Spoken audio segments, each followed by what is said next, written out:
पहले तो मैं आप लोगों को ये बोलना चाहूँगा कि आप एक एक पॉइंट बहुत बारीकी से सुनिएगा और ये भी ध्यान रखिएगा कि इंश्योरेंस बीमा एक्चुअल में है क्या। आपने पूरा फीलिंग लेनी है बीमा की।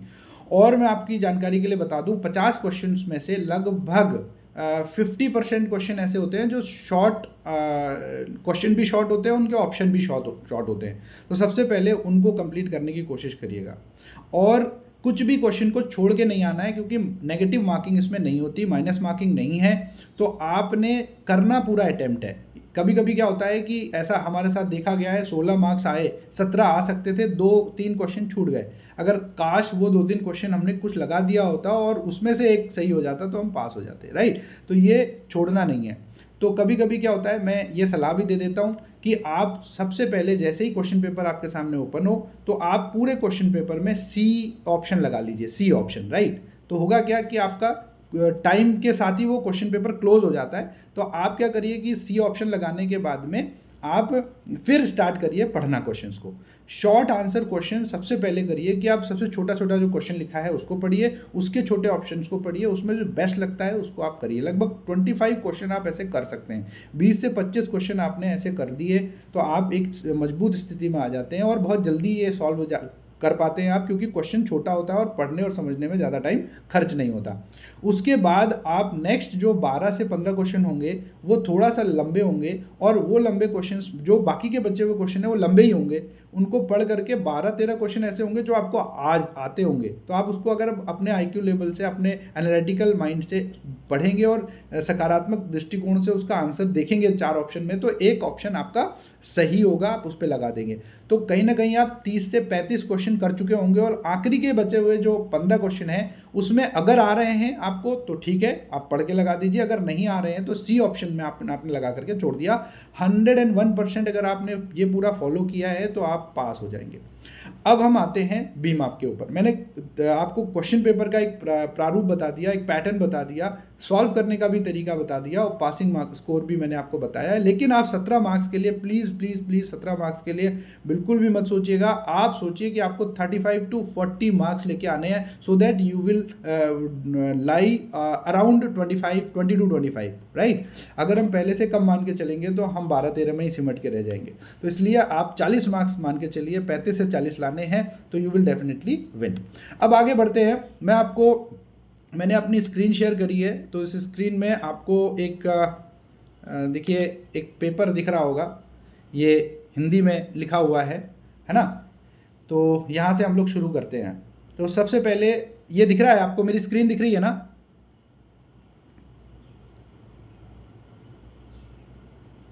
हाँ, आप म्यूट कर लीजिएगा। जो भी प्रश्न होगा तो बीच में आप रोक करके प्रश्न पूछ सकते हैं। यू कैन आस्क क्वेश्चन एमिडेस्ट, आप रोक करके मुझे प्रश्न पूछ सकते हैं। देखिए यहाँ पर ये देखिए क्वेश्चन आपके सामने लिखा हुआ है, आप प्रश्न देख पा रहे हैं?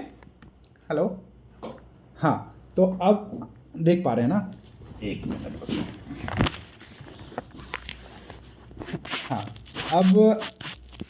अब आप देखिएगा कि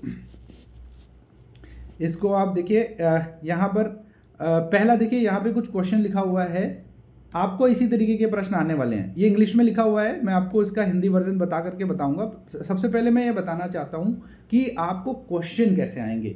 देखिए ये क्वेश्चन है, who is protected under incontestability clause, है ना, इनडिस्प्यूटेबिलिटी क्लॉज कहते हैं इसको, है ना, including under a life insurance policy. तो इसमें 4 ऑप्शन आपके पास में है, पहला, दूसरा, तीसरा, चौथा। तो आप देखिए कि जो इंडिस्प्यूटेबिलिटी क्लॉज होता है वो सेक्शन 45 में होता है। मैं भी इस डिटेल में आपको बताऊंगा, सिर्फ आपको फीलिंग के लिए कि आपको क्वेश्चन कैसे आएंगे और कैसे आंसर्स आपको करने। तो कि इंश्योरर कहते हैं, ये टर्मिनोलॉजी याद रखिएगा, इंश्योरर कहते हैं बीमा कंपनी को, और इंश्योर्ड होता है जिसका पॉलिसी हो रहा है, यानी कि मेरा ग्राहक। तो ग्राहक ही इंडिस्प्यूटेबिलिटी क्लॉज में आता है। जब किसी की पॉलिसी करते हैं तो कौन प्रोटेक्ट होता है? ग्राहक प्रोटेक्ट होता है। तो आंसर आपका होगा टू इंश्योर्ड। अगर आपको ये टर्मिनोलॉजी आती होगी तो आप सही लगाएंगे। तो टर्मिनोलॉजी जानना बहुत जरूरी है। देखिए तीसरा इंश्योरेंस एजेंट है, चौथा इंश्योरेंस ब्रोकर है, ये बिल्कुल नहीं आएंगे। इंश्योरर नहीं आएगा, इंश्योर्ड आएगा। इंश्योर्ड मतलब ग्राहक, कस्टमर, जिसको हम प्रोटेक्ट करते हैं, जो पॉलिसी लेकर के अपने लिए प्रोटेक्शन खरीदते हैं। इनकेस अगर कोई इवेंचुअलिटी हो गई, कोई डेथ हो गई, तो ऐसी परिस्थिति में मेरे परिवार को पैसा मिल जाएगा। तो ये ध्यान रखना है। दूसरा देखिए section 45 indisputability clause in insurance act, ये है ना, मैंने अभी आपको बताया। तो इंडिस्प्यूटेबिलिटी क्लॉज जो है ये यहाँ पर आपका लिखा हुआ है actually 1 year, 3 year, 5 year, 7 year लिखा हुआ है। जो दूसरा ऑप्शन है 3 ईयर, ये एक्चुअल में 3 नहीं है 2 ईयर है, यहाँ पे मिसप्रिंट है। तो ये दूसरा ऑप्शन 2 ईयर, याद रखिएगा कि इंडिस्प्यूटेबिलिटी क्लॉज 2 साल के लिए चलता है ना। तो 2 इसमें कहीं नहीं लिखा हुआ है। सेकंड वाला जो 3 ईयर लिखा हुआ है वो मिसप्रिंट है, वो 2 ईयर है। तो इस तरीके से आपको ऑप्शंस आएंगे। तो अब मैं आपको सबसे पहले तो लाइफ इंश्योरेंस के बारे में थोड़ी चीज़ें बताऊंगा। आपको मैंने क्वेश्चन दिखाए, ये क्वेश्चन बहुत सारे हैं, आप देखेंगे तो ये पॉसिबल नहीं है कि अभी पूरे क्वेश्चंस को कराना, है ना। ये लगभग 250-300 क्वेश्चंस के आसपास है। मैंने आपको हल्का सा बताया कि कैसे प्रश्न आते हैं। अब मैं आपको बताने जा रहा हूँ कि लाइफ इंश्योरेंस होता क्या है, और लाइफ इंश्योरेंस, क्योंकि ये जब आप जान जाएंगे तो आप सारे प्रश्न जो भी आएंगे वो बीमा से संबंधित होंगे और आप उनको समझ करके भली भांति उनका आंसर दे सकते हैं। तो हम सबसे पहले बात करेंगे, वापस मैं आप ही के पास आ रहा हूँ। सबसे पहले हम बात करेंगे कि लाइफ इंश्योरेंस, देखिए अगर हम बीमा की जनरल बात करें तो बीमा 2 तरीके से होता है, आपने देखा होगा। एक होता है लाइफ इंश्योरेंस, दूसरा होता है जनरल इंश्योरेंस। जनरल इंश्योरेंस मतलब गाड़ियों का बीमा, या आपका हेल्थ इंश्योरेंस। हेल्थ इंश्योरेंस भी जनरल इंश्योरेंस में आता है। तो आपको अगर स्वास्थ्य बीमा के बारे में पूछेंगे और वो किस में आता है, लाइफ इंश्योरेंस का पार्ट है या ये जनरल इंश्योरेंस का पार्ट है। जनरल इंश्योरेंस को हिंदी में कहते हैं सामान्य बीमा।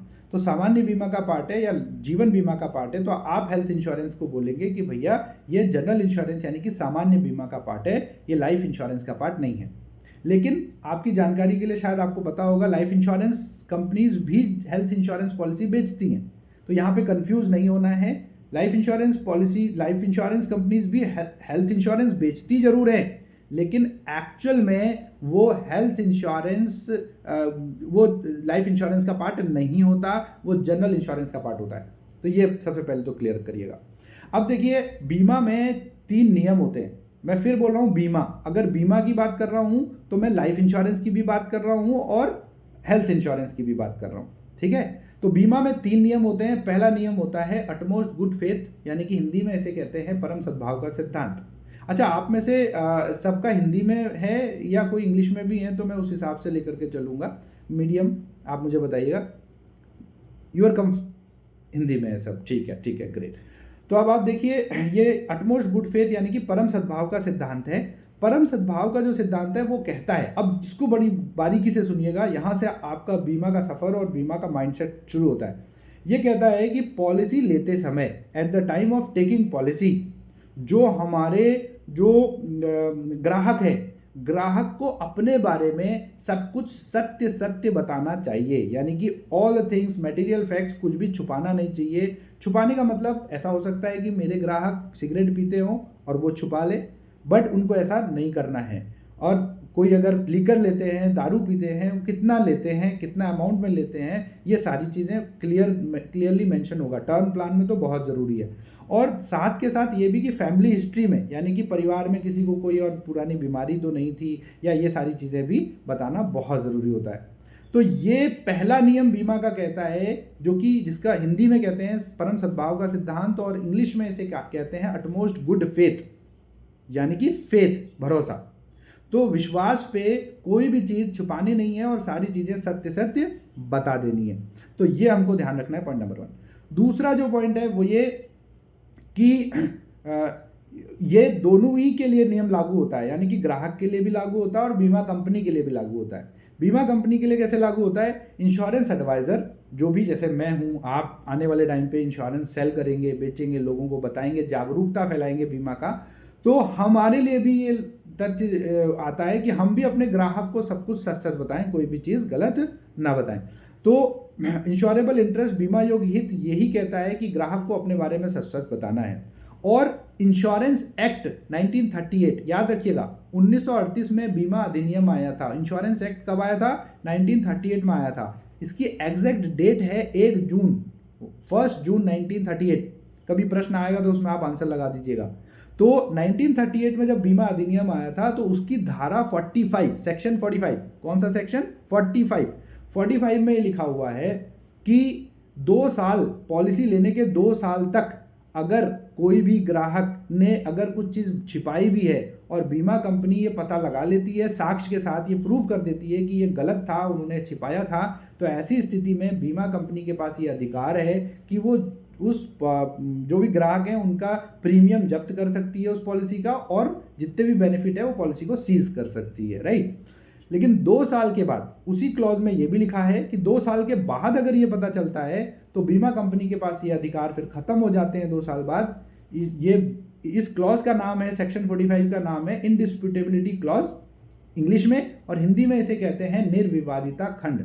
यानी कि बिना किसी विवाद के कंपनी को उस क्लेम का भुगतान करना ही पड़ेगा 2 साल, है ना। तो ये ध्यान रखिएगा, चाहे उसके बाद ग्राहक ने गलत भी बताया हो तो भी क्लेम देना ही पड़ेगा। ये मेंशन है बीमा अधिनियम 1938 की धारा 45 में, जिसको हम कहते हैं निर्विवादिता खंड या निर्विवादिता उपखंड भी कहा जाता है इसको कहीं कहीं पर, और अविवादिता खंड भी कहा जाता है। जहां भी ये शब्द आए आपको इसको आप ये इसको समझ लीजिएगा। और इंग्लिश में इसे कहते हैं इंडिस्प्यूटेबिलिटी क्लॉज।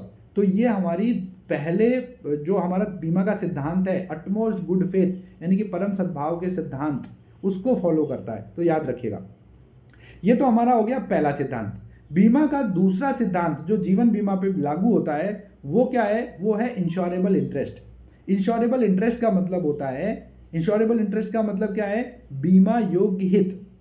यानी कि एक व्यक्ति का दूसरे व्यक्ति में बीमा ले सकता है या नहीं, ये डिसाइड होता है इस दूसरे नियम से। हाँ, बीमा का ये दूसरा नियम ये कहता है कि क्या हमारा आपस में बीमा योग्य हित है। जैसे मान लेते हैं अजय शर्मा जी हैं, विकास जी हैं, सरिता मैम है, मनोज शर्मा जी हैं, मैं हूँ, तो हम लोग अच्छे मित्र हो सकते हैं, बहुत अच्छे दोस्त हो सकते हैं, लेकिन हम एक दूसरे पे बीमा नहीं ले सकते। यानी कि मैं आप पे बीमा नहीं ले सकता, आप मुझ पे बीमा नहीं ले सकते कि मेरे न रहने पर को जो भी धनराशि मिले वो आपको मिले, ऐसा पॉसिबल नहीं हो सकता। यानी कि दोस्तों में आपस में बीमा योग्य हित नहीं होता। इमोशन तो बहुत होते हैं, लेकिन बीमा के एंगल से अगर हम देखेंगे तो दूसरा नियम लागू नहीं हो रहा है, बीमा योग्य हित यहाँ पर नहीं है। एक के न रहने पर दूसरे को कोई भी फाइनेंशियल लॉस नहीं होगा। तो जब कभी भी एक के न रहने पर दूसरे को फाइनेंशियल लॉस हो तब जा करके हम बीमा ले सकते हैं, तब बीमा योग्य हित होगा, इंश्योरेबल इंटरेस्ट होगा, बीमा का जो दूसरा नियम है वो फॉलो होगा। ठीक है, तो यहां तक आपको शायद क्लियर हो गया होगा। हाँ, अब हम और आगे बढ़ते हैं। अब देखिए और आगे है तीसरा नियम।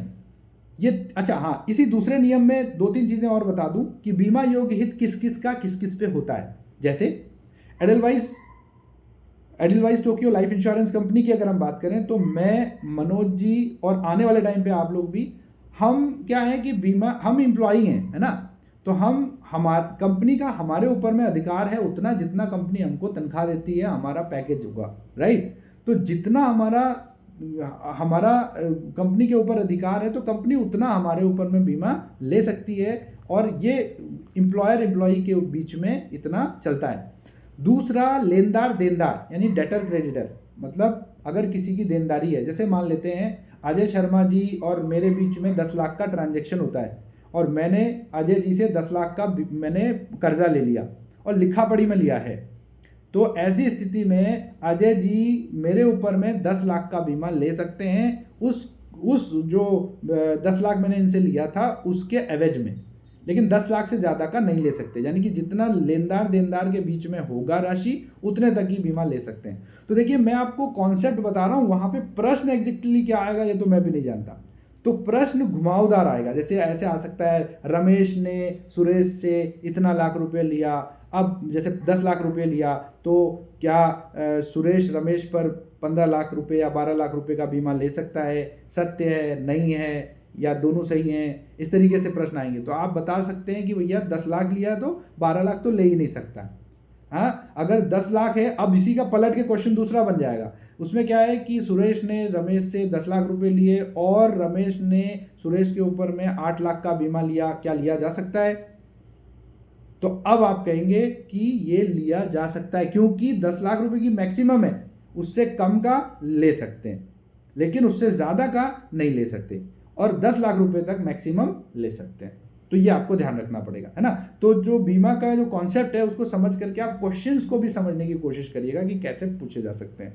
ठीक है, तो ये आप ध्यान रखिएगा। अच्छा, और आगे आते हैं, अब हम नेक्स्ट फेज पे चलते हैं। तीसरा नियम एक और है बीमा का, लेकिन आपकी जानकारी के लिए बता दूं कि ये जो बीमा का तीसरा नियम है, ये नियम जीवन बीमा में लागू नहीं होता।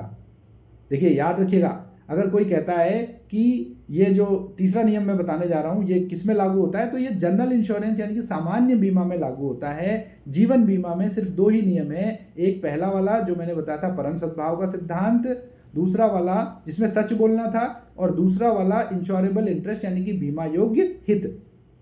ठीक है, तो ये आप क्लियर रखिएगा। तीसरा जो नियम है वो है लॉ ऑफ इंडेमनिटी, यानी कि ये जो नियम है, ये इंडेमनिटी का मतलब हिंदी में होता है क्षतिपूर्ति। तो क्षतिपूर्ति का नियम जीवन बीमा में लागू नहीं होता, ये सिर्फ और सिर्फ जनरल इंश्योरेंस यानी कि सामान्य बीमा में लागू होता है, जैसे स्वास्थ्य बीमा और गाड़ियों का बीमा। अब आप देखिए, गाड़ियों के बीमा में जब कभी भी कोई फोर व्हीलर किसी की टकरा जाती है तो उसका आगे का बम्पर टूट गया, लाइट टूट गई, तो जितना खर्चा आता है उतना ही मिलता है, पूरी गाड़ी का खर्चा नहीं मिलता। हाँ, तो यानी कि क्षति जितनी हुई है उसी की पूर्ति होगी, इसीलिए क्षतिपूर्ति का नियम उसी पे लागू होता है। स्वास्थ्य बीमा में भी आपको याद होगा कि जब कभी भी कोई हेल्थ इंश्योरेंस पॉलिसी लेता है, 2 लाख की या 10 लाख की ले ली, और वो एडमिट हुआ, आईसीयू में भर्ती हुआ, 1.5 लाख का खर्चा आया, तो उसको 2 लाख रुपए या 10 लाख रुपए नहीं मिलेगा जितने का बीमा था, उसको उतना ही मिलता है जितना उसका खर्चा हुआ। याद है आपको? तो ये ऐसा होता है। मान लेते हैं किसी का अगर 2 लाख का बीमा है और उसका 5 लाख रुपया खर्चा हुआ है, तो 2 लाख तो बीमा की राशि मिलेगी, बाकी के 3 लाख उसको देने होंगे। अगर किसी का 2 लाख का बीमा है हेल्थ इंश्योरेंस में, स्वास्थ्य बीमा में, याद रखिएगा, तो क्षतिपूर्ति के नियम स्वास्थ्य बीमा में लागू होता है, लाइफ इंश्योरेंस में लागू नहीं होता, जीवन बीमा में लागू नहीं होता है, ध्यान रखिएगा। तो अगर किसी की 2 लाख का बीमा लिया हुआ है उसने स्वास्थ्य का, तो होगा क्या कि उसको उसका खर्चा आया 90,000, तो उसको 2 लाख पूरे नहीं मिलते, उसको 90,000 जो खर्चा आया है वही मिलता है, यानी कि क्षति की पूर्ति होती है। जीवन बीमा में क्षतिपूर्ति का नियम लागू हो ही नहीं सकता। क्यों? क्योंकि हम कोई भी लाइफ इंश्योरेंस कंपनी उस व्यक्ति को वापस नहीं ला सकती, क्योंकि क्षति तो उस व्यक्ति की हुई है ना, वो व्यक्ति मर गया, तो डेथ का तो कभी कोई है ही नहीं कि उसकी क्षतिपूर्ति करी जा सकती, नहीं करी जा सकती। इसीलिए जीवन बीमा पे ये क्षतिपूर्ति का नियम लागू नहीं होता। तो कभी कभी पूछ लेते हैं कि ये क्षतिपूर्ति का नियम क्या जीवन बीमा पे लागू होता है, तो आप ब्लंटली कह सकते हैं कि नहीं होता। लॉ ऑफ इंडेमनिटी जो है ये इस पे लागू लाइफ इंश्योरेंस में नहीं होती, जनरल इंश्योरेंस में होती है। अब तीसरे नियम के आधार पे मैं आपको 3 बीमा में कब कब आपका बीमा योग्य हित, आप देखिए वापस दूसरे नियम पे आइए, बीमा योग्य हित कब कब होता है। देखिए लाइफ इंश्योरेंस में बीमा योग्य हित शुरू में देखा जाता है, पॉलिसी लेते समय, कि बीमा योग्य हित है या नहीं है। जनरल इंश्योरेंस में याद रखिएगा, जनरल इंश्योरेंस में यानी कि स्वास्थ्य बीमा हो गया या आपका गाड़ियों का बीमा हो गया, इसमें जो बीमा योग्य हित है वो शुरू में भी देखा जाता है और अंत में भी देखा जाता है। याद रखिएगा, ये भी प्रश्न पूछा जा सकता है। और जो एक और बीमा होता है समुद्री बीमा, जिसे मरीन इंश्योरेंस कहते हैं, जहाजों का बीमा, ये बहुत महंगा होता है, इसलिए इसमें बीमा योग्य हित शुरू में नहीं देखा जाता, अंत में देखा जाता है। बड़ा टेक्निकल है, देखिए जीवन बीमा में शुरू में देखा जाता है और मरीन इंश्योरेंस में अंत में देखा जाता है, और जो स्वास्थ्य बीमा यानी कि जनरल इंश्योरेंस है गाड़ियों का और स्वास्थ्य बीमा, उसमें शुरू में भी देखा जाता है और अंत में भी देखा जाता है। तो ये ध्यान रखिएगा, राइट। तो शायद मैं यहाँ तक आप लोगों को क्लियर कर पाया। मैंने आपको बीमा के नियम बता दिए। अब मैं आपको ना पॉलिसी की एक जर्नी समझाना चाहता हूँ, यात्रा समझाना चाहता हूँ, ताकि उस यात्रा के माध्यम से आपको एक एक चीज़ याद हो जाए। लेकिन उससे पहले मैं आपको भारत में बीमा का राष्ट्रीयकरण कब कब हुआ, जनरल इंश्योरेंस का राष्ट्रीय कौन सी वाली, आया, इसको हम ऐसे कर दें क्या, एक मिनट, गैलरी में जा करके, अब ठीक है,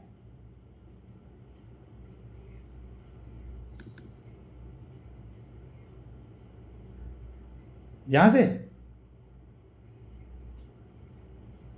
इसको बंद करेंगे तो हम ही चले जाएंगे, ये क्लोज हो जाएगा। ऐसे कर देते।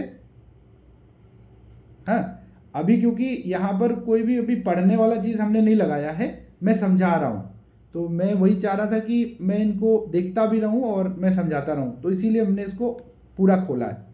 तो मेरे ख्याल से ये ज़्यादा सही रहेगा मनोज जी।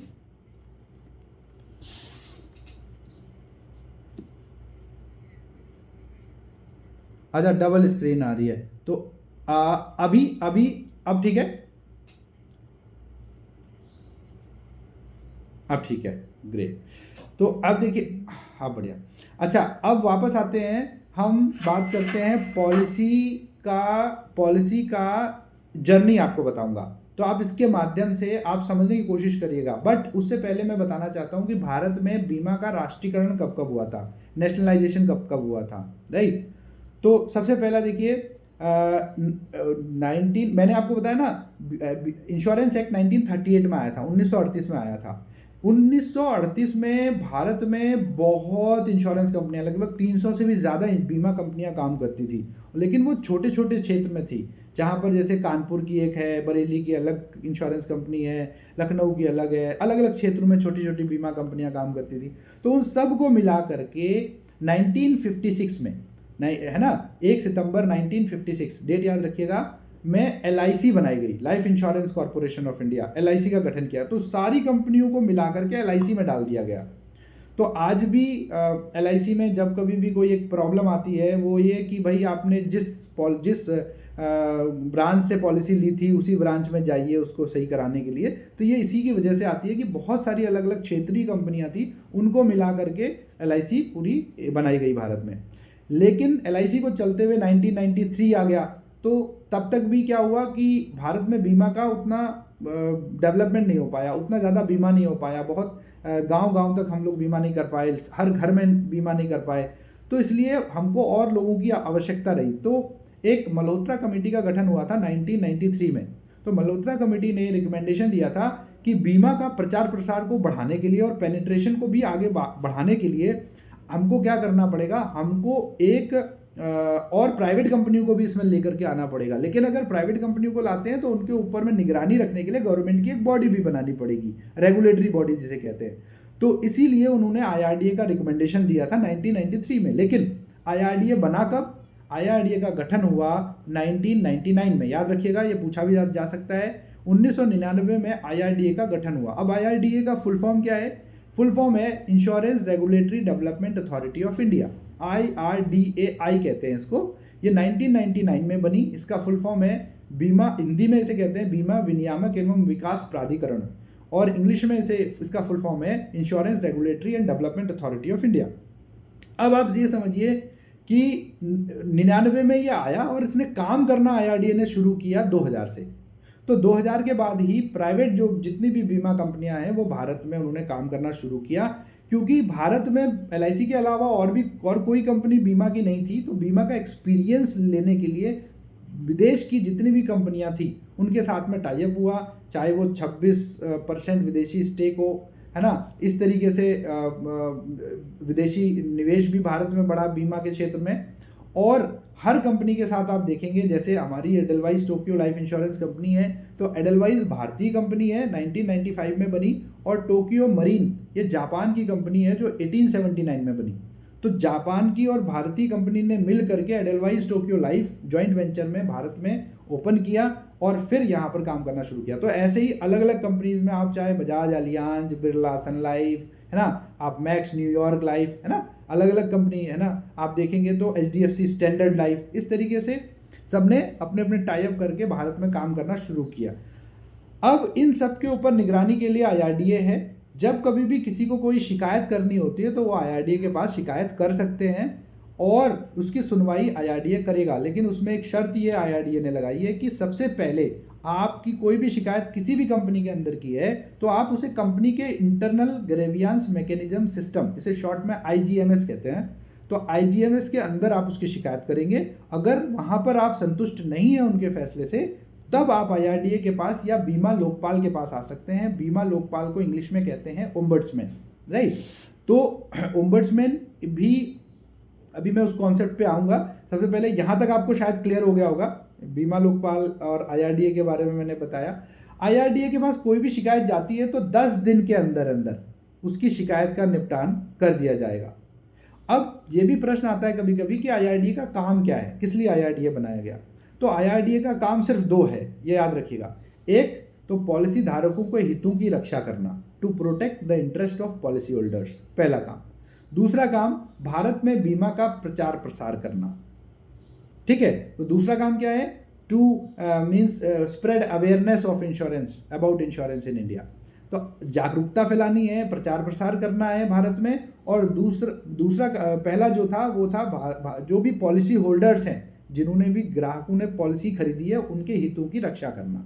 कोई भी उनको प्रॉब्लम हो तो उनकी शिकायत को सुन करके उनके हितों की रक्षा करना। तो ये दो ही काम हैं, ये याद रखिएगा। अब हम थोड़ा और आगे बढ़ते हैं। तो देखिए, आपने उपभोक्ता फोरम के बारे में सुना होगा, है ना। तो उपभोक्ता फोरम 3 स्तरों पे बटा हुआ है। एक है जिला स्तर, एक है राज्य स्तर, एक है राष्ट्रीय स्तर। तो यह है डिस्ट्रिक्ट, स्टेट और नेशनल। तो जिस तरीके से डिस्ट्रिक्ट, स्टेट और नेशनल है, तो इनकी लिमिट भी होती है। डिस्ट्रिक्ट वालों की लिमिट होती है 20 लाख तक की कोई भी शिकायत होगी तो वो डिस्ट्रिक्ट पे सुनी जाएगी, राइट। और अगर स्टेट लेवल पे कोई शिकायत सुनी जा रही है तो इसका मतलब वो 20 लाख से ऊपर की शिकायत होगी। तो 20 लाख से ऊपर की शिकायत और 1 करोड़ से नीचे की शिकायत, ये आपकी स्टेट लेवल पे सुनी जाएगी। और 1 करोड़ से ऊपर की कोई शिकायत होगी तो वो राष्ट्रीय स्तर पर यानी कि नेशनल जिला फोरम में सुनी जाती है। तो अब ये आप क्लियर करिए, इसमें बहुत प्रश्न पूछे जाते हैं, लगभग 4 से 5 क्वेश्चन तो इस पे आएंगे। तो आप याद रखिएगा, जिला स्तर पर 20 लाख की लिमिट है, राज्य स्तर पर आपकी 20 लाख से 1 करोड़ की लिमिट है, और 1 करोड़ से ऊपर की राष्ट्रीय स्तर पर सुनी जाएगी।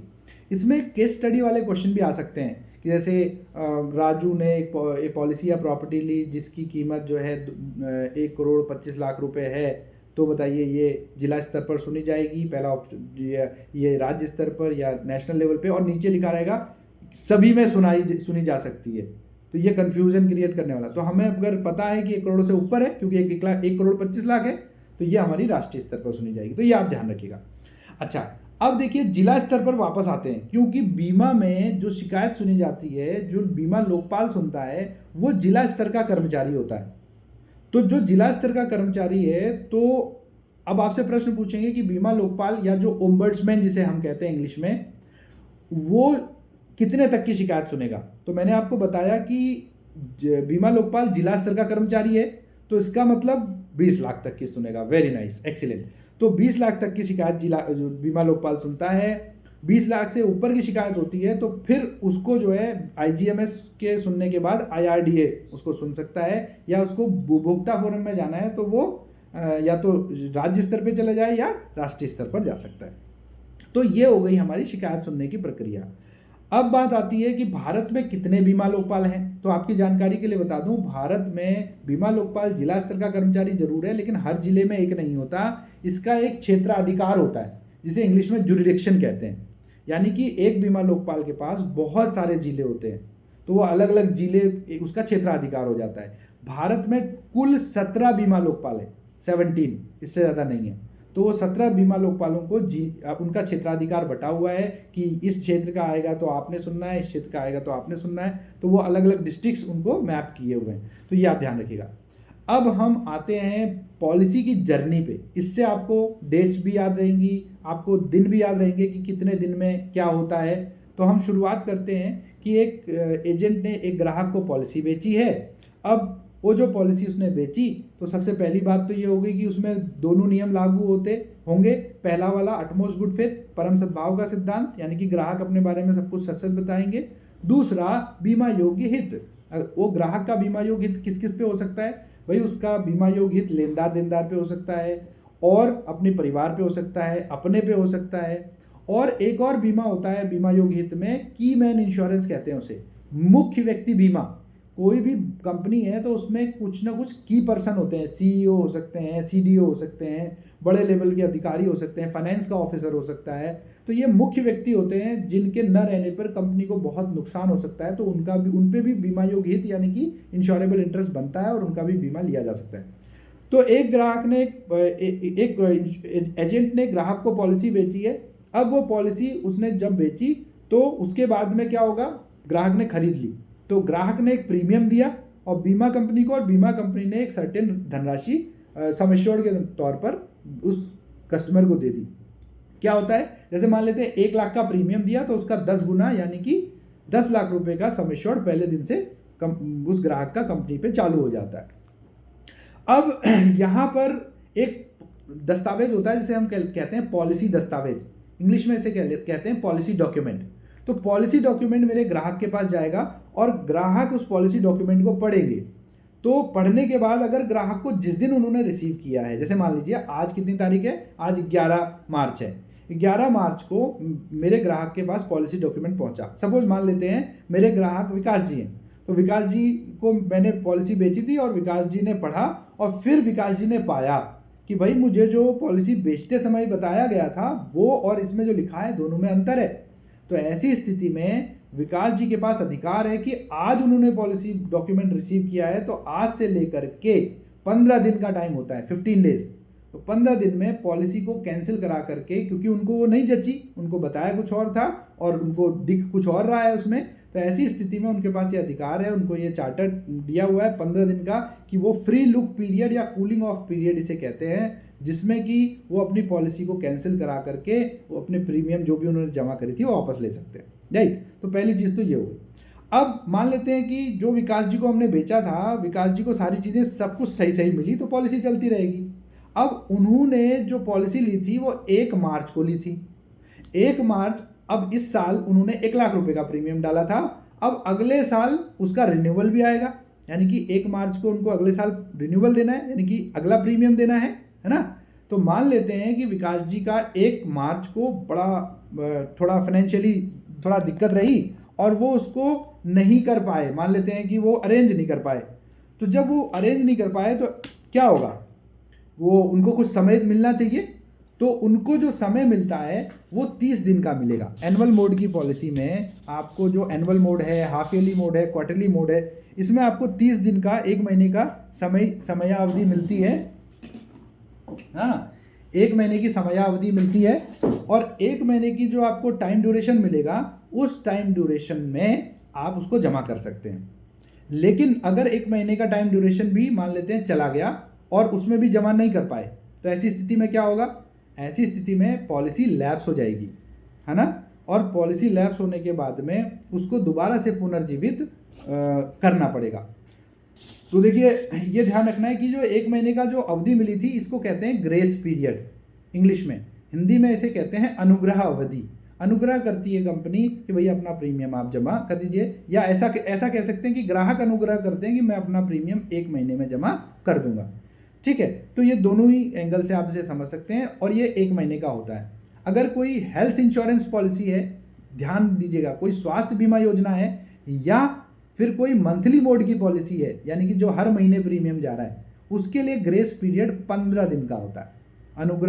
अनुग्रह अवधि वो सिर्फ 15 दिन की होगी उसके लिए। लेकिन कोई half yearly, quarterly, half yearly या एनुअल मोड की पॉलिसी है, मोड आप समझ रहे हैं ना, कि सालाना देना है, छमाही देना है, तिमाही देना है, तो उनके लिए 30 दिन की या 1 महीने की होगी। लेकिन अगर कोई मंथली मोड की पॉलिसी है या स्वास्थ्य बीमा है, हेल्थ इंश्योरेंस है, तो उसके लिए क्या होगा, उसके लिए आपका 15 दिन का ही ग्रेस पीरियड होगा, अनुग्रह अवधि होगी।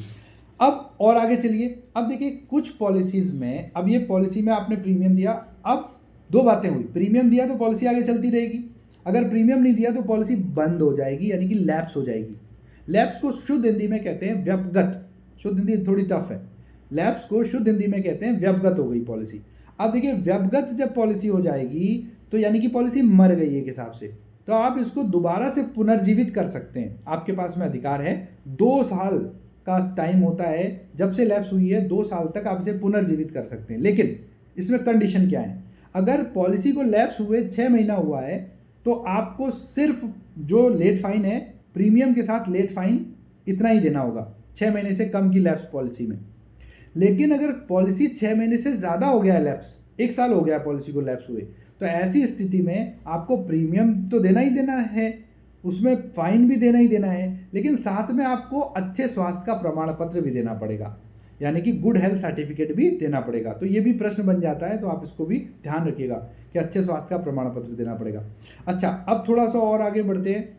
तो पॉलिसी में मैंने आपको रिवाइवल भी बता दिया, रिन्यूअल जिसे हम कहते हैं, दोबारा से पॉलिसी को पुनर्जीवित कैसे कर सकते हैं, ये भी मैंने आपको बताया। 6 महीने का क्लॉज भी मैंने आपको बता दिया। अब एक प्रश्न ऐसा पूछा जा सकता है कि व्यक्ति के जिंदा रहते रहते पॉलिसी से कुछ पैसा वापस आ रहा है, तो ये किस प्रकार की पॉलिसी होगी। तो आप आंख बंद करके लगा दीजिएगा, मनी बैक पॉलिसी, है ना। उत्तरजीविता लाभ जिसे कहते हैं मनी बैक पॉलिसी होगी। मनी बैक पॉलिसी में आप इसे क्लिक कर दीजिएगा, ऐसा प्रश्न भी पूछा जा सकता है। अब और आगे आते हैं देखिए पॉलिसीज होती तो बहुत तरीके की हैं। एक होता है टर्म प्लान। टर्म प्लान अगर आपसे पूछा जाता है सबसे सस्ता बीमा कौन सा होता है, तो आप बताएंगे कि टर्म प्लान सबसे सस्ता बीमा होता है। इसे अवधि बीमा योजना भी कहते हैं शुद्ध हिंदी में, और मियादी बीमा योजना भी कहते हैं इसको। हाँ, एक मॉर्गेज रिडम्पशन इंश्योरेंस, MRI इसका शॉर्ट फॉर्म है, मॉर्गेज रिडम्पशन इंश्योरेंस, जो कि होम लोन में नहीं, होम लोन लेते समय उस व्यक्ति की एक पॉलिसी और लगा देते हैं कि अगर इनकेस इनको कुछ हो गया तो इसका जो बीमा है वो कंपनी को मिल जाएगा, बैंक को मिल जाएगा, बैंक लगाता है इसको। तो ये MRI कहते हैं। ये भी मियादी बीमा यानी कि टर्म इंश्योरेंस की तरह ही होता है। और कभी भी पूछा जाए सबसे सस्ता बीमा, तो टर्म इंश्योरेंस ही सबसे सस्ता बीमा होता है, क्योंकि इसमें परिपक्वता लाभ यानी कि मैच्योरिटी बेनिफिट नहीं होता, इसमें डेथ क्लेम ही होता है, सिर्फ मरने पर ही पैसा मिलता है। तो ये आपको ध्यान रखना है। इसके अलावा देखिए एक ट्रेडिशनल प्लान होते हैं जिन्हें बंदोबस्ती बीमा योजना कहते हैं। बंदोबस्ती बीमा योजनाओं में हमारा चाइल्ड प्लान और ये सारे प्लान उसमें आते हैं। हालांकि यूलिप प्लान में भी चाइल्ड प्लान आजकल बेचा जाता है लेकिन बंदोबस्ती बीमा योजनाओं में आप क्या होता है कि मरने पर भी मिलता है और मैच्योरिटी पर भी मिलता है, ये ध्यान रखिएगा। इसमें 100% गारंटीड प्रोडक्ट भी होते हैं और इसमें पार्टिसिपेटिंग प्लान भी होते हैं जो कि बोनस जिनमें मिलता है। अब थोड़ा सा और आगे बढ़ते हैं। आपसे पूछा जा सकता है कि स्वास्थ्य बीमा योजनाओं में, मनोज जी मेरे ख्याल से अजय जी डिस्कनेक्ट हो गए क्या, या आपके साथ में है? ओके, ग्रेट ग्रेट, ठीक है, थैंक यू। अब देखिए स्वास्थ्य बीमा योजना।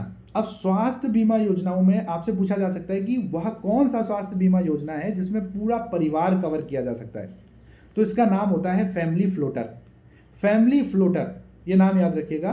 फैमिली फ्लोटर में क्या होता है कि हस्बैंड, वाइफ और बच्चे और मम्मी पापा, ये सारे उसमें आप कवर कर सकते हैं एक ही प्लान में, सबका कवरेज होता है। ये अगर कभी पूछा जाए कि क्या ऐसा स्वास्थ्य बीमा होता है जिसमें सबको कवर किया जा सकता है, जी हाँ होता है, और उसका नाम है फैमिली फ्लोटर, राइट। अच्छा, अब थोड़ा सा और आगे बढ़ते हैं। मैंने आपको प्लान के बारे में भी बता दिया। अब थोड़ा आगे बढ़ते हैं। जब पॉलिसी में लाभ या पॉलिसी में दावा कब मिलता है, देखिए एक तो हो गया उत्तरजीविता लाभ, ये शब्द याद रखिएगा, उत्तरजीविता लाभ इंग्लिश में कहते हैं सर्वाइवल बेनिफिट। ये कौन सी प्लान में मिलता है? अब देखिए टेक्निकल वर्ड में फंस जाएंगे।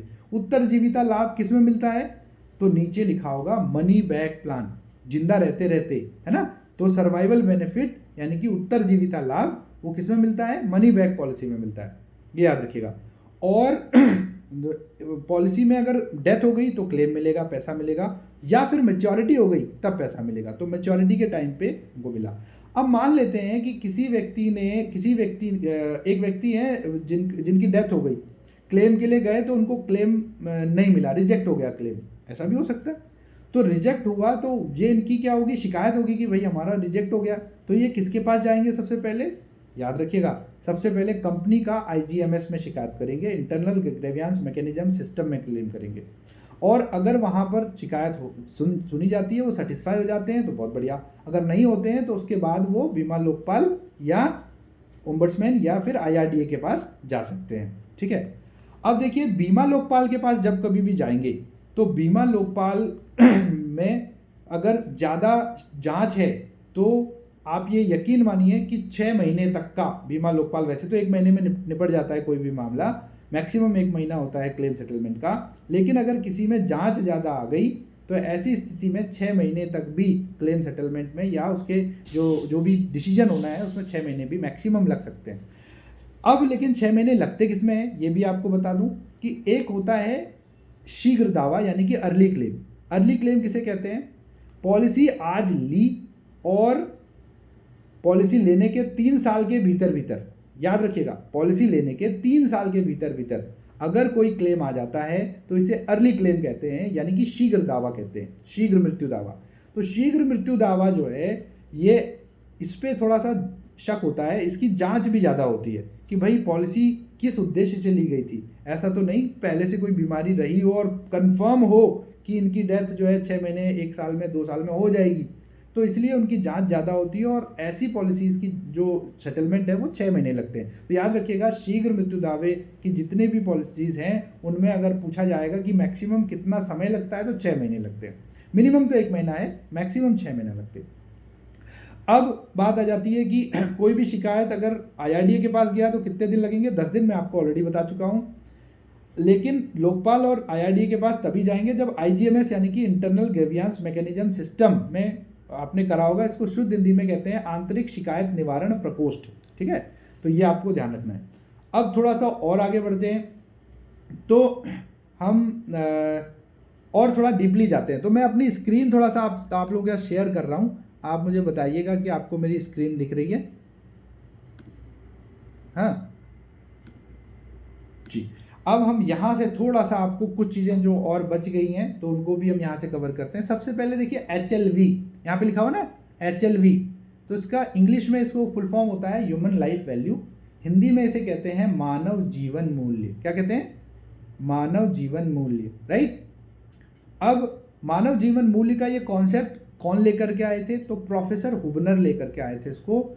मानव जीवन मूल्य कैलकुलेट कैसे किया जाता है? देखिए, वैसे तो इंसानी जीवन पूरा अनमोल है, लेकिन फिर भी मानव जीवन मूल्य का कैलकुलेशन हम इंसान की जो भी व्यक्ति हैं, जो पर्सन हैं, जो मेरे कस्टमर हैं, उनकी एनुअल इनकम के ऊपर कैलकुलेट किया जाता है। कैसे? देखिए, अगर मैं आप ही की बात करूं तो आपका कोई सालाना इनकम होगी, वो इनकम कितनी है, और प्लस आपकी एज कितनी है, और आप कब तक रिटायरमेंट होंगे। तो 60 साल एक एवरेज रिटायरमेंट एज होती है, तो अपनी उम्र को 60 से माइनस कर दीजिए, और जो आपकी एनुअल इनकम है, जो भी माइनस करके आया है उसको एनुअल इनकम से मल्टीप्लाई कर दीजिए, तो ये आपकी एक एवरेज ह्यूमन लाइफ वैल्यू आ जाती है, मानव जीवन मूल्य आ जाता है। तो किसी भी व्यक्ति को अपना बीमा उतना रखना चाहिए जितना उसका ह्यूमन लाइफ वैल्यू आ रहा है कैलकुलेट होकर के। तो ह्यूमन लाइफ वैल्यू का ये कॉन्सेप्ट प्रोफेसर हुबनर ने निकाला था, और बीमा में हम हर व्यक्ति की वैल्यू उसकी इनकम के आधार पर, उसकी रिटायरमेंट की एज के आधार पर निकालते हैं। उसकी करंट एज, रिटायरमेंट एज से करंट एज को माइनस करके जो भी हम नंबर आता है, जो भी नंबर ऑफ ईयर्स बचता है, उसको हम उसकी एनुअल इनकम से मल्टीप्लाई करते हैं। सपोज मिस्टर राजू हैं, आज 30 साल के हैं, और वो 40 साल के हैं मान लेते हैं, और वो 60 साल में रिटायर हो जाएंगे, तो 60 में से 40 माइनस करेंगे, 20 बचा, और वो 5 लाख रुपए सालाना कमाते हैं। तो 20 को आप 5 से मल्टीप्लाई करेंगे तो कितना आएगा? 5 लाख को अगर 20 से गुणा करेंगे तो कितना आएगा? 1 करोड़। हाँ, तो 1 करोड़ की उनकी ह्यूमन लाइफ वैल्यू हो जाएगी। और ये ह्यूमन लाइफ वैल्यू निकालने का ये जो प्रोसेस और कॉन्सेप्ट है, ये प्रोफेसर हुबनर ने दिया था, और इसी के आधार पर हम निकालते हैं। और जो हमारे जोखिम आंकन करता है यानी कि अंडरराइटर हैं, वो भी उनको ये पॉलिसी देते हैं कि उनकी ह्यूमन लाइफ वैल्यू अगर है उतनी, तब उनको ये पॉलिसी मिल जाएगी। अब देखिए, जो जोखिम आंकन करता, मैंने शुद्ध हिंदी में बोला, लेकिन इसे इंग्लिश में अंडरराइटर कहते हैं। अंडरराइटर ये देखते हैं कि मेरे ग्राहक की क्या जोखिम है, यानी कि वो कैसा जॉब करते हैं, उनकी उम्र क्या है, उनकी बीमारी क्या है, उनकी फैमिली हिस्ट्री क्या है, ये सारी चीज़ें देखने के बाद वो भाई कैसे देखेंगे? ये प्रपोजल फॉर्म में जब हम भरते हैं फॉर्म किसी कस्टमर का पॉलिसी लेने के लिए, उसमें सारी डिटेल्स लिखी जाती है, उनकी हाइट, वेट, एवरीथिंग। तो जब इसके आधार पर वो कैलकुलेट करते हैं। लेकिन एक व्यक्ति जिसको प्राथमिक जोखिम आंकन करता भी कहा जाता है, उसे इंग्लिश में प्राइमरी अंडरराइटर भी कहा जाता है। तो ये प्रश्न पूछा जा सकता है कि प्राइमरी अंडरराइटर किसे कहते हैं?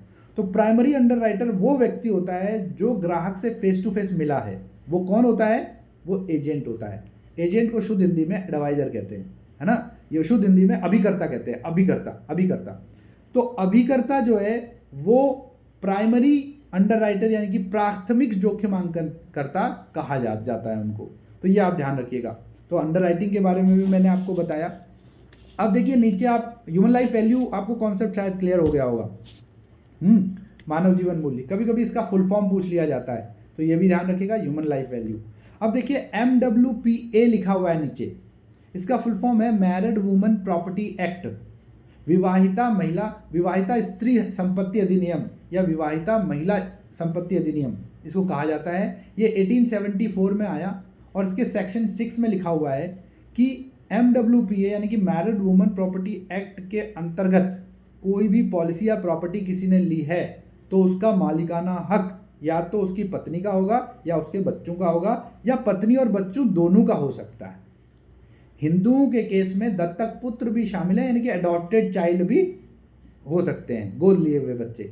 और मुस्लिम्स के केस में 4 बीवियां शामिल हो सकती हैं, उनके हिसाब से 4 वाइफ्स वो कर सकते हैं, शादियां कर सकते हैं, लेकिन वो 4 के 4 का उसमें मेंशन होगा कि किसको कितना स्टेक यानी कि शेयर देना है, राइट। तो ये आप ध्यान रखिएगा, मैरिड वुमन प्रॉपर्टी एक्ट, महिला विवाहिता स्त्री संपत्ति अधिनियम। और आपकी जानकारी के लिए बता दूं कि अगर कोई प्रॉपर्टी या कोई पॉलिसी या कोई भी ऐसी जो चल संपत्ति अगर MWPA के तहत ली गई है तो इसको कोर्ट में कुर्की भी नहीं की जा सकती। ऐसी प्रॉपर्टी की कोर्ट भी हाथ खड़ा कर देगा, इन प्रॉपर्टी की कुर्की भी नहीं की जा सकती है। तो हर्षद मेहता कांड हुआ था 1990s में शेयर मार्केट में, तो उन्होंने जितनी भी प्रॉपर्टी ली थी MWPA के तहत ली थी। हालांकि हर्षद मेहता तो जेल चले गए थे, लेकिन उनकी प्रॉपर्टी को कोई भी कोर्ट या कानून उनको कुर्की नहीं कर पाया। तो ये इस का बेसिकली कह सकते हैं एक पावर भी है, जो कि इसके लाभार्थी सिर्फ पत्नी या बच्चे ही हो सकते हैं। आगे आते हैं, देखिए मैंने आपको उपभोक्ता संरक्षण अधिनियम के बारे में बताया था, जिसमें जिला फोरम में 20 लाख, राज्य फोरम में 20 से 1 करोड़ और राष्ट्रीय फोरम में जो है वो 1 करोड़ से ऊपर की शिकायत होगी। ये आप हम लोग कर चुके हैं। बीमा योग्य हित पॉलिसी लेते समय देखा जाता है और मित्र का बीमा नहीं किया जाता, ये हम क्लियर कर चुके हैं। परम सद्भाव का सिद्धांत मैंने आपको इंश्योरेबल इंटरेस्ट की बात करी थी। ये देखिए यहाँ पर परम सद्भाव यानी कि अटमोस्ट गुड फेथ, 2 वर्ष तक का सेक्शन 45 निर्विवादिता खंड बीमा अधिनियम 1938 में ये हम लोगों ने चर्चा की थी। LIC का गठन 1 सितंबर 1956 में हुआ था, ये हमने बताया था। IRDA 1999 में बनी, ये हमने डिस्कशन किया था। IRDA का फुल फॉर्म मैंने आपको बताया था, इंटरनल ये IRDA का insurance regulatory development authority of India, Hindi में इसे कहते हैं भारतीय बीमा एवं विनियामक विकास प्राधिकरण। IGMS मैंने आपको बताया, इंटरनल ग्रेवियांस मैकेनिज्म सिस्टम, है ना, आंतरिक शिकायत निवारण प्रकोष्ठ भी कहते हैं इसको, ये ध्यान रखिएगा। TPA तृतीय पक्ष व्यवस्थापक, इसको इंग्लिश में कहते हैं third party administrator. TPA health insurance यानी कि स्वास्थ्य बीमा में काम करता है। स्वास्थ्य बीमा में TPA का काम क्या होता है, आइए समझते हैं। TPA स्वास्थ्य बीमा में 2 लोगों का रोल बड़ा इंपॉर्टेंट होता है, एक तो हॉस्पिटल, दूसरा इंश्योरेंस कंपनी। क्योंकि स्वास्थ्य बीमा मेरे ग्राहक ने लिया है, वो इलाज हॉस्पिटल में कराएंगे, लेकिन उन्होंने स्वास्थ्य बीमा इस बीमा कंपनी से लिया था, तो इस बीमा कंपनी से उस हॉस्पिटल को क्लेम प्रोसेस कराने का जो प्रोसेस काम करता है और ग्राहक को मदद करता है उस क्लेम को प्रोसेस करने में, उसे TPA कहते हैं, थर्ड पार्टी एडमिनिस्ट्रेटर कहते हैं। और ये हर जो भी लिस्टेड हॉस्पिटल है, उस लिस्टेड हॉस्पिटल में ही इनका दफ्तर भी होता है, वहीं पर से ये ऑपरेट करते हैं, इनके कुछ एम्प्लॉय वहाँ बैठे रहते हैं। जब कभी भी किसी का बीमा होता है और उसका स्वास्थ्य बीमा है, तो वो उसको इलाज के लिए उस काउंटर पे जाते हैं, वहाँ पर वो अपने डॉक्यूमेंट्स दिखाते हैं, सबमिट करते हैं, हेल्थ कार्ड दिखाते हैं, वहाँ से TPA इनका क्लेम प्रोसेस करता है और इनका इलाज होता रहता है, और जो भी बीमा की राशि है वो बीमा कंपनी से हॉस्पिटल को दिलाने का काम TPA करता है, याद रखिएगा। तो ये भी बहुत इंपॉर्टेंट पॉइंट है। इसके अलावा नामांकन की बात करें तो नामांकन इंग्लिश में नॉमिनेशन कहते हैं। ये बीमा अधिनियम 1938 यानी कि इंश्योरेंस एक्ट 1938 के सेक्शन 39 में लिखा हुआ है। और नॉमिनेशन कब दिया जाता है, जिस समय हम पॉलिसी ले रहे हैं उस समय नॉमिनेशन भी दिया जाता है। और नॉमिनेशन कभी भी चेंज किया जा सकता है, बदला जा सकता है। और नॉमिनी एक से अधिक बनाया जा सकता है। याद रखिएगा, ये प्रश्न पूछा जाता है कि क्या एक पॉलिसी में कितने नॉमिनी बनाए जा सकते हैं, तो एक से अधिक कितने भी बना सकते हैं, जरूरी नहीं है एक ही बनाएं, 2 ही बनाएं, 3 बनाएं, एक से अधिक कितने भी, तो उसमें ऑप्शन होगा एक से अधिक कितने भी, तो उसमें टिक लगाइएगा। और एक प्रश्न ये भी आता है कि नॉमिनी अगर मान लीजिए क्या कोई 18 साल से छोटा है यानी कि माइनर है, तो क्या उसे नॉमिनी बना सकते हैं? तो आंसर है यस, नॉमिनी बना सकते हैं। उसके लिए आपको एक अपॉइंटी लगाना पड़ेगा, उसके लिए आपको क्या करना पड़ेगा, एक नामिती जिसे कहते हैं, अपॉइंटी जिसे कहते हैं, वो लगाना पड़ेगा, वो 18 साल से बड़ा होगा। और अपॉइंटी तभी तक अपॉइंटी होगा जब तक नॉमिनी माइनर है। अगर नॉमिनी मेजर हो गया यानी कि 18 साल का हो गया, 18 साल से ऊपर हो गया, तो ऑटोमेटिकली वो अपॉइंटी का जो महत्वता है वो खत्म हो जाएगी और नॉमिनी उसका पूरा काम देख सकते हैं, उसको पूरा लाभ ले सकते हैं। अब नेक्स्ट आता है समनुदेशन। समनुदेशन को इंग्लिश में कहते हैं असाइनमेंट। असाइनमेंट 2 प्रकार के होते हैं, और असाइनमेंट इंश्योरेंस एक्ट 1938 के सेक्शन 38 में लिखा हुआ है असाइनमेंट। और असाइनमेंट 2 प्रकार के होते हैं, यानी कि समनुदेशन 2 प्रकार के होते हैं। एक होते हैं परम समनुदेशन यानी कि एब्सोल्यूट असाइनमेंट, और एक होते हैं आपके सशर्त समनुदेशन यानी कि जिसमें कि शर्त लगी हो। तो जो परम समनुदेशन है उसका मतलब क्या है कि आज से ही, अभी से बल्कि, को बिना किसी शर्त के इस प्रॉपर्टी के मालिक आप हो गए। तो इसमें कोई शर्त नहीं लगी है, ये परम है, एब्सोल्यूट असाइनमेंट है, आज से इसके मालिक आप, खत्म। तो एक तो ये समनुदेशन होता है, और दूसरा जो समनुदेशन होता है, असाइनमेंट होता है, वो होता है सशर्त, कि जैसे 10 लाख का पॉलिसी, 10 लाख का आपसे मैंने लोन लिया, मैंने अजय जी से, और मैंने 10 लाख उनसे कर्जा लिया है, तो जब तक मैं 10 लाख नहीं चुका दे लेता तब तक इस पॉलिसी के मालिक अजय रहेंगे, उसके बाद में वो मालिकाना हक वापस मुझे आ जाएगा। तो ये सशर्त समनुदेशन होता है, किसी शर्त के साथ, या मेरे न रहने पर इस संपत्ति के मालिक आप होंगे। तो ये जो चीज़ें होती हैं, जहाँ शर्त लगती है वो सशर्त है, यानी कि कंडीशनल असाइनमेंट है, और जहाँ पर शर्त नहीं लगती वो परम समनुदेशन है, यानी कि एब्सोल्यूट असाइनमेंट है, याद रखिएगा। अब एक प्रश्न ये भी पूछा जाता है कि भैया कब ये माना जाता है कि बीमा आपका स्वीकार कर लिया गया है या शुरू हो गई है, तो उसका एविडेंस क्या होता है? तो जब FPR जारी हो जाए, FPR का फुल फॉर्म होता है फर्स्ट प्रीमियम रिसिप्ट। तो पहली प्रीमियम रिसिप्ट जो है अगर जब जारी हो जाती है तो ये मान लिया जाता है कि बीमा कंपनी में आपका बीमा स्वीकार कर लिया गया है। उस डेट और समय के बाद, क्योंकि स्वीकार कर लिया गया है, पॉलिसी इश्यू हो चुकी है, इस डेट और समय के बाद ईश्वर न करे मेरे ग्राहक को कहीं कुछ हो जाता है तो पूरा क्लेम जो भी बना है वो मेरे ग्राहक के परिवार को, नॉमिनी को, लीगल हायर को दिया जाएगा। ये याद रखिएगा। तो FPR बहुत इंपॉर्टेंट है। एक और पूछा जा सकता है RPR। RPR मतलब होता है रिन्यूअल प्रीमियम रिसिप्ट, यानी कि दूसरे साल, तीसरे साल, पहले साल के बाद जो भी प्रीमियम देते हैं उसमें RPR जारी होती है। RPR होता है रिन्यूअल प्रीमियम रिसिप्ट। कभी फुल फॉर्म पूछ लिया जाए तो आप उसका भी आंसर दे सकते हैं। अनुग्रह अवधि मैंने आपको बताया 31 दिन या 1 महीना, ईयरली, हाफ ईयरली और क्वार्टरली मोड पे होती है, और 15 दिन के लिए होती है हेल्थ पॉलिसी और मंथली मोड की पॉलिसीज़ के लिए। पुनर्जीवित यानी कि मैंने आपको जो रिवाइवल की बात करी थी, पॉलिसी अगर लैप्स हो जाए, पॉलिसी में प्रीमियम टाइम से ना जमा करने पर, तो ऐसी स्थिति में अगर 6 महीने से कम का टाइम है तो लेट फाइन के साथ प्रीमियम जमा कर दीजिए, पॉलिसी चालू हो जाएगी।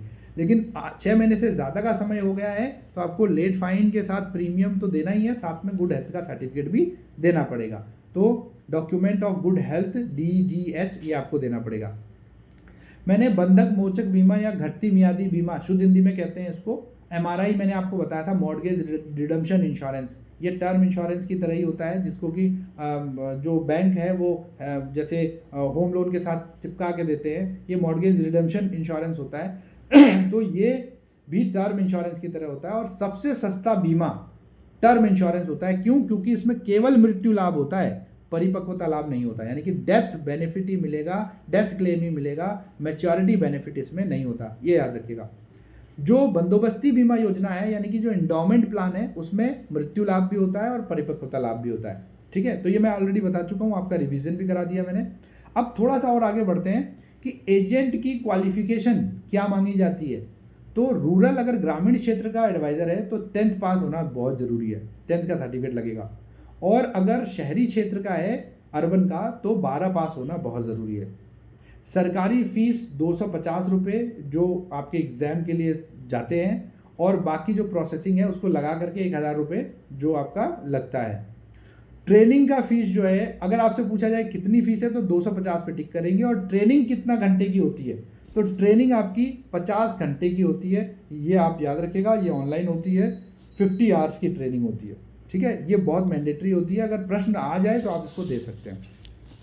अब एक और कॉन्सेप्ट होता है, आप और मैं Edelweiss Tokyo life insurance company में है। Edelweiss Tokyo life insurance company ये जीवन बीमा की कंपनी है जो ग्राहकों का बीमा करती है। लेकिन आपकी जानकारी के लिए बता दूं, ये जो बीमा company Edelweiss Tokyo life insurance company है, ये ग्राहकों का बीमा करती है, लेकिन अपना भी बीमा एक जगह कराती है। आप समझ रहे होंगे, अपना भी बीमा एक जगह कराती है। तो जो जहाँ ये अपना बीमा कराती है उसे कहते हैं पुनर्बीमा कंपनी, यानी कि री इंश्योरेंस कंपनी। तो री इंश्योरेंस कंपनी के ग्राहक कौन होते हैं? री इंश्योरेंस कंपनी के ग्राहक बीमा कंपनियां होती हैं। प्रश्न आएगा तो आप इसे दे सकते हैं, राइट? तो ये ध्यान रखिएगा।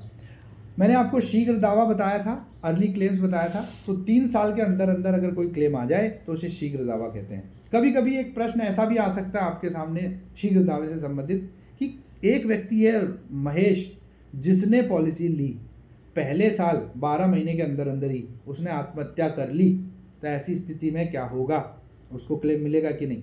तो मैं आपकी जानकारी के लिए बता दूं, बीमा अधिनियम 1938 में भी ये साफ साफ मेंशन है कि फर्स्ट ईयर अगर कोई आत्महत्या करता है तो उसके प्रीमियम वापस हो सकते हैं, क्लेम नहीं मिलेगा, राइट। लेकिन अगर दूसरे साल तीसरे साल होता है तो तब पूरा क्लेम मिल जाएगा। तो ये क्लॉज है, ये ध्यान रखिएगा। और इसके अलावा 3 वर्ष के बाद शीघ्र दावा नहीं माना जाता है, वो नॉर्मल क्लेम में आ जाता है। अगर किसी को पॉलिसी किसी ने लिया और वो 3 साल से ज़्यादा पॉलिसी को चलते हुए हो गए तो वो नॉर्मल क्लेम में आएगा, और नॉर्मल क्लेम का भुगतान मैक्सिमम 1 महीना यानी कि 30 डेज़ में कर दिया जाता है। ठीक है, तो यहाँ तक मुझे लगता है काफ़ी चीज़ें क्लियर हुई होंगी आप लोगों की, है ना। तो विकास जी और अजय जी, एनी क्वेश्चन? सरिता जी तो है नहीं मेरे ख्याल से, डिस्कनेक्ट कर गई। हाँ मनोज जी, हेलो, क्लियर है? किसी का कोई प्रश्न है अभी तक का आप लोगों का? कोई भी प्रश्न हो? मैंने गागर में सागर भरने का काम किया है अभी अभी, है ना।